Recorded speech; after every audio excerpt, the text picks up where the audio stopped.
E aí, gente, tudo bem? Antes de começar o vídeo, eu só queria me apresentar. Meu nome é Henrique Ai.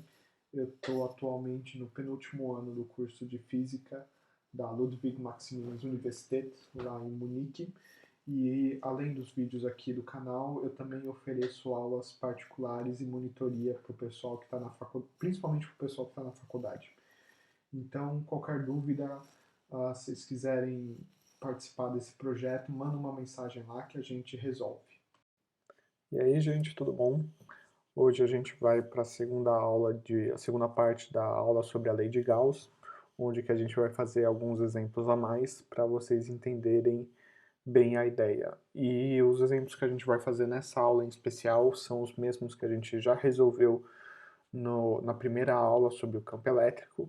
A única coisa é que a gente vai fazer exatamente usando a lei de Gauss para vocês verem o porquê que ela deixa tudo muito mais fácil se o seu sistema, se o seu problema for bonitinho o suficiente. Bonitinho, eu quero dizer simétrico, só para deixar claro. Bom, então vamos começar.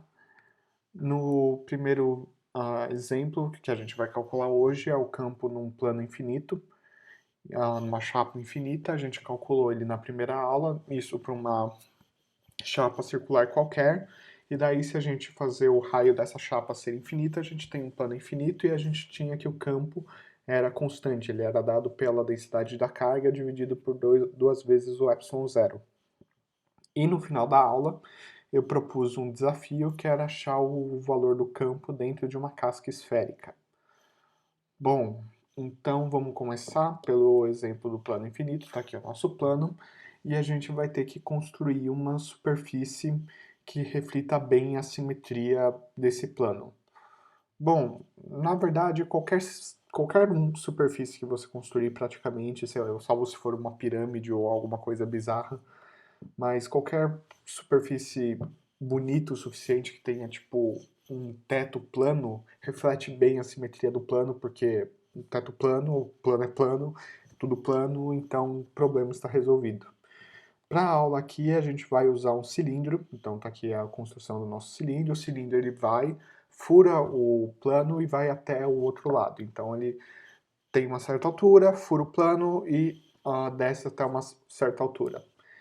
A primeira coisa que é importante notar é que as linhas de campo são perpendiculares à tampa desse plano. Em outras palavras, está aqui o nosso desenho. Todas elas estão furando só o teto e só a base. Na base eu não desenhei setinha porque ia ficar muito feia. Mas enfim, não existe nenhuma componente nem saindo pelas paredes desse cilindro, pelas paredes horizontais no caso, não na tampa. E por que disso? Mais uma vez, porque se tivesse uma componente para os lados, significaria que o seu plano não é homogêneo. Ele tem algum lugar que por algum motivo tem mais carga, ou o plano não é tão plano assim, ele é deformado, mas já que ele é totalmente plano e totalmente homogêneo, a única variação que a gente pode ter é para cima e para baixo. A gente não pode ter nenhuma componente do campo em nenhum dos lados. Bom, mais uma vez, o que isso quer dizer na prática? Quer dizer que se a gente pegar a tampa desse cilindro, a gente pode substituir o produto interno pelo módulo do campo vezes o módulo da superfície. Em outras palavras, o cosseno é 1. E o segundo argumento que a gente vai usar agora, que é o argumento que a gente sempre usa, é que se a gente tiver uma altura constante, uma distância constante desse plano, a gente espera que o valor do E seja constante. Mais uma vez, ele não pode variar em nenhum dos lados, então ele só pode depender dessa altura. Se você está numa mesma altura, você tem que ter o mesmo valor para todos. E isso daqui que eu quis dizer nessa frase. O que isso significa quando a gente está fazendo a conta? Que já que a altura é constante, se eu fizer a integral de E ds, eu posso tirar o E para fora da integral e fica só a integral de ds. Bom, a integral de ds é a área dessa tampa, a área do círculo é πr ao quadrado, só que já que a gente tem que trabalhar com o círculo de cima e o círculo de baixo, é 2 vezes essa área. Então o valor dessa integral é e vezes 2, uma para a tampa de cima e outra para a tampa de baixo, vezes πr ao quadrado. Agora a gente só precisa escrever a carga em termos da densidade de cargas. Bom, a quantidade de carga é igual a densidade vezes a área. Em outras palavras, é igual a sigma é a densidade, vezes πr ao quadrado. E agora é só a gente terminar a conta, a gente vai usar a lei de Gauss, então a integral de EDS é igual a Q sobre ε0. Só escrevendo aqui, sem terminar a conta, está aqui o final da nossa equação. Em outras palavras, o E é igual a sigma sobre 2ε0. E a gente provou o que a gente queria, mais uma vez, sem ter que se matar de fazer conta. Bom, agora vamos para o terceiro exemplo, que era o desafio, para descobrir qual que é o campo dentro de uma casca esférica. No caso ficou uma casca esfera aí, ficou feio, mas enfim, uma casca esférica. E qual que era a ideia? A gente tem uma esfera, eu te dou um ponto dentro dessa esfera e eu pergunto qual que é o campo para você. Como que a gente resolve isso usando a lei de Gauss? Mais uma vez, a gente vai precisar construir uma superfície que traduza bem a nossa simetria. Qual que é a única superfície que traduz bem a simetria de uma esfera? Bom, é a própria esfera, né? Então tá aqui, a gente vai construir uma esferinha dentro da esfera carregada e a casca dessa nossa esfera que a gente construiu, ela passa exatamente pelo ponto onde você quer saber o campo. Bom, segundo argumento que a gente vai usar, que são sempre os mesmos, é sempre o mesmo passo a passo, que é a simetria do problema. A gente está trabalhando com uma casca esférica, então as linhas de campo elas necessariamente precisam estar na direção radial. Porque se ela estivesse em qualquer outra direção, significaria que a sua casca não é homogênea ou ela não é uma casca totalmente esférica, ela tem alguma deformação. Em outras palavras, independente se o campo for para fora ou para dentro, ele precisa necessariamente ter essa cara. Todas as setinhas têm que ser perpendiculares à superfície dessa casca que a gente construiu, dessa esferinha que a gente construiu. Mais uma vez, o que isso significa na prática? Significa que a gente pode trocar o produto interno pelo módulo só. E o último argumento que a gente vai usar sempre, porque é sempre a mesma receita de bolo, é que para uma distância constante, uma distância fixa do centro, a gente espera o valor do E constante. E mais uma vez, por que disso? Eu estou repetindo bastante porque quando vocês forem fazer uma prova, uma atividade, ou uma lista de exercício, ou qualquer coisa do gênero, é isso que o seu professor quer ouvir, tá?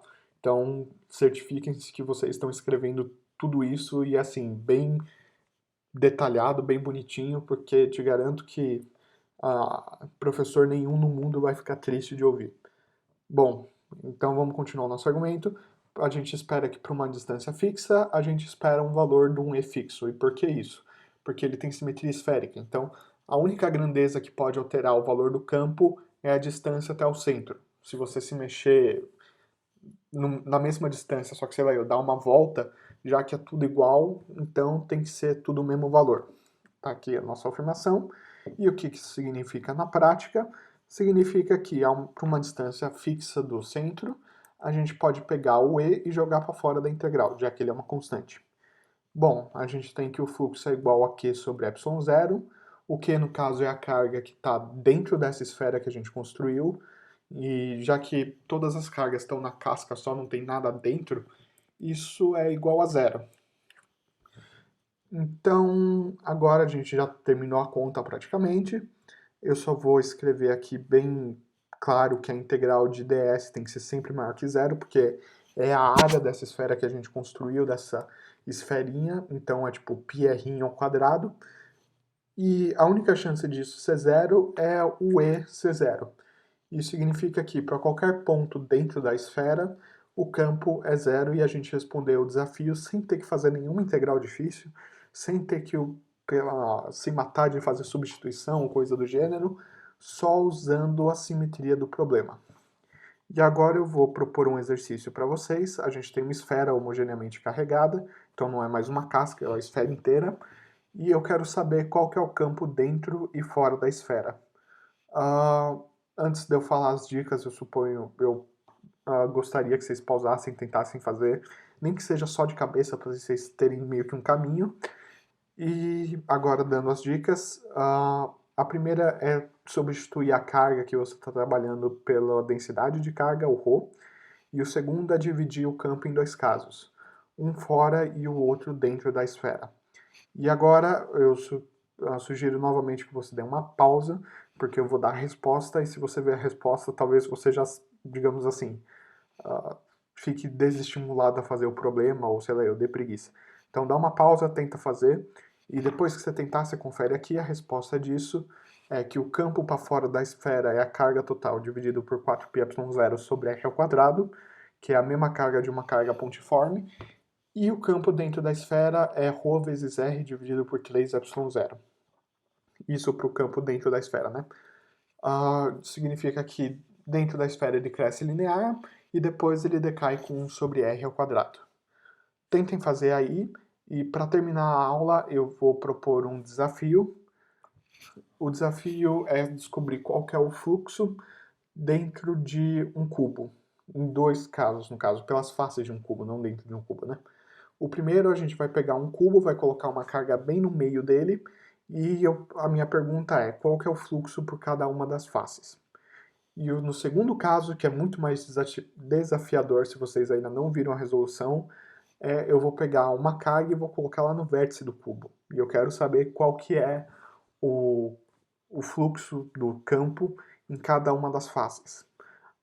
Eu vou dar a resolução desses problemas todos, tanto o da esfera aqui quanto os do cubo na próxima aula. E eu já vou avisando que eles são, assim, favoritos dos professores quando para colocar em prova ou em lista de exercício.